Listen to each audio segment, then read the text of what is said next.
ملك ريكارد، سمعت هذا الكلام؟ يعني نحن من نعم. الخطأ الشديد، ومن يعني إنه شيء خطر ومضر إلى حد كبير أن نضفي على هذه الصراعات طابعا دينيا صليبيا، سميه ما شئت. إنها مشكلة سياسية بالدرجة الأولى.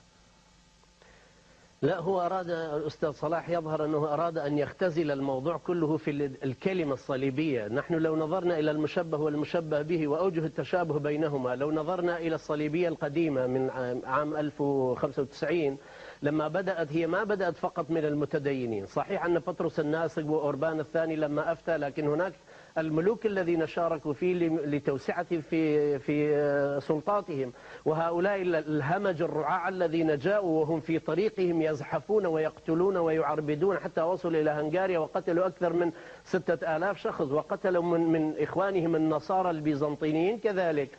فالتجار الذين كانوا معهم أول ما وصلوا إلى يافا بدأوا بتجارة التوابل، من يافا إلى نابولي إلى بندقية إلى جنوة، ومن هناك كانوا يأتون بالمتطوعين.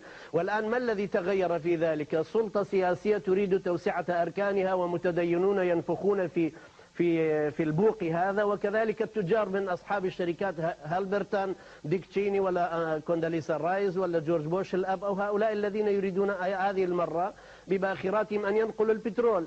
وأنا أختلف معه أولا في الرؤية الأولى، في المنطلق الأول. المنطلق الأول ليست مصالح اقتصادية أو سياسية، بل هي أرضية دينية. وجورج بوش يا أخي الكريم عندما قال الحرب الصليبية ثم تحت ضغط الواقع اعتبر زلة لسان